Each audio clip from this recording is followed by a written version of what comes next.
Hi again, everyone. I was considering doing a video on the best powers and feats for each class, but this is something I'm not an expert in, and I haven't been keeping up with the class patch notes recently. So instead, I'm going to point you to where to get this information. What I'd always recommend doing is to ask the most experienced PvP players you can find what feats and powers they recommend.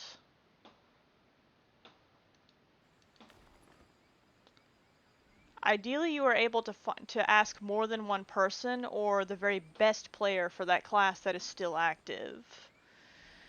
I also recommend doing your own testing if you are experienced enough to feel comfortable trying new things.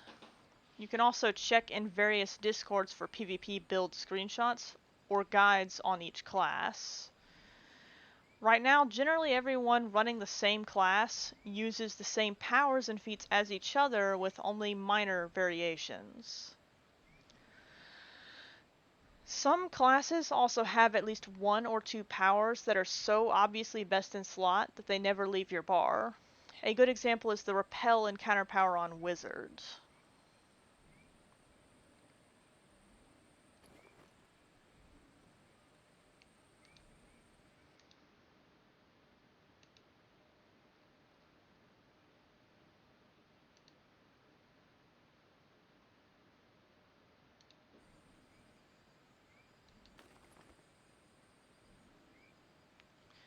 In PvP Arena Discord, I have tagged several experienced players for each class. I would recommend checking the tags on the people in PvP Arena Discord for someone you can ask about your class, and then message them. There are two kinds of tags that I gave people. The first is the can ask me about insert class and role here tags. The people that have these tags won't all be the very best players, but they know enough to help you. A very small number of players that really stand out have a black role that states that they are an expert PvP player. These guys are the best possible people to ask your PvP questions. Make sure you come to them with specific questions, especially if you decide to ping them. They probably won't have time to tell you everything there is to know about their class, and pings can be pretty annoying.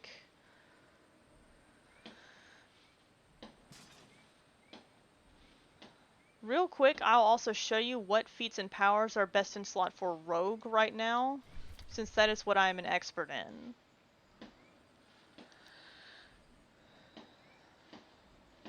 You can see here for one of my passes I have Advantageous Position.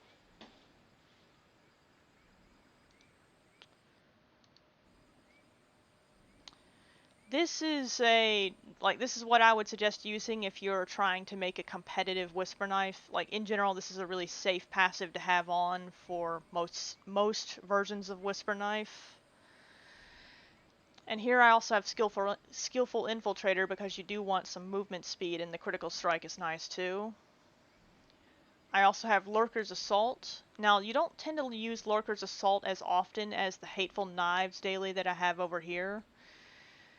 But sometimes you will want to activate Lurker's Assault instead of Hateful Knives. But most of the time you're going to be using Hateful Knives on a Whisper Knife. Now I also have Vengeance Pursuit and Shadow Strike. These two encounters here pretty much never leave the Whisper Knife bar. Like, pretty much every Whisper Knife is going to have these on. The third encounter power, which in my case is Impact Shot, you have a lot of options for that are good. You could use Smoke Bomb if you wanted to. You could use Shadowy Disappearance. You could use Bait and Switch too. That was popular on low budget builds in Mod 19. Might not be as good anymore, but it was decent for them.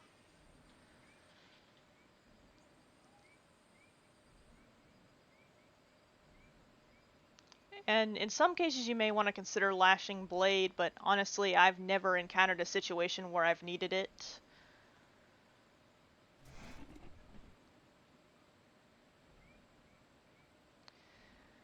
Now moving on to the at-wills. I have Shuriken Toss, which is the strongest at-will you're going to have on a Whisper Knife. That's what you're going to be using as your main at-will. And Disheartening Strike, which is useful for killing Soulforged users if you double cast it. And it's also a little buff that you can use when you'd have nothing better to do, when you're waiting on your rotation to come back. If you look at the feats, I have Last Moments, I have Hidden Attacks, I have one with the Shadows, and I have Shadow of Demise, and I have Ambusher's Haste. Now, going up to the campfire real quick, I'll switch to Assassin so you can see that.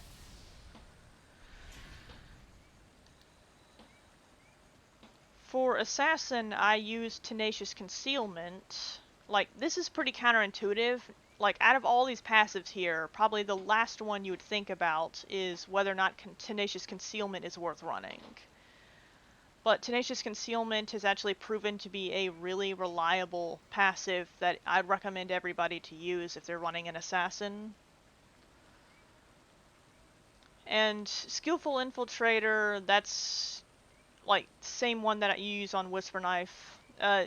Movement speed and critical strike is generally awesome, so you have that on Assassin too. Now you've got Deft Strike and Assassinate as your two primary encounter powers on Assassin. Those never leave your bar pretty much. I cannot remember the last time I took these off. Well, I can, but that was literally before Assassinate existed. And the third encounter power that varies for Assassin is Smoke Bomb. Right now, you pretty much are going to always be using Smoke Bomb just because of what meta we're in. But if the meta shifts again, then you may want to start using Dazing Strike at some point. And there are a few other decent encounter powers here too, but the main one I'd say that could compete with Smoke Bomb in some metas is going to be Dazing Strike. Now, for your encounter powers, you have Shocking Execution as the one. Not encounter powers. For your daily powers, Shocking Execution is, I'd say, your best daily, but it's also a little bit harder to hit with than Hateful Knives is. So you tend to use Shocking Execution a little bit less than Hateful Knives, but if you can land a hit with Shocking Execution, it is very worth it. Like, it's much better than hitting with Hateful Knives if you can afford to do it.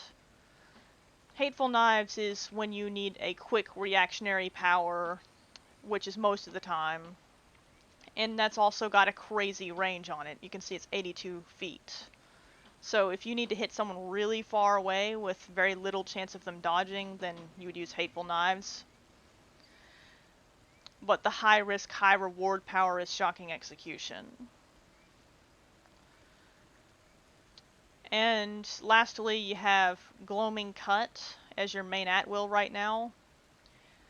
I really like Duelist Flurry, but right now, objectively, it is not best in slot. Like, in some other metas it could be, but the problem right now is that like it has been shortened so many times from various patches that it's just not as good as it used to be. It's still worth training, like it's worth knowing how to use it because it could come back, and it is still a good at-will. But most of the time you're going to want Gloaming Cut right now. And you also are going to want to have Cloud of Steel on your bar, most likely. Like, you're going to want to have that security of having a ranged at-will to interact with people with. Like, to get yourself in combat quickly, or to proc Skullcracker here. Or also just to build up AP gain without having to get close to people. Now, going over the feats, you've got Toxic Blades, you've got Master of Shadows, Skullcracker. Hey, you've also got Hastily Sharpened Blades. and you have Shadow's Flurry. Now, I'm pretty sure that's everything, guys. If you wanted me to go into more detail on encounter powers for Rogue, I can do that in a different video. I just wanted to quickly cover that while I was at it. See you next time.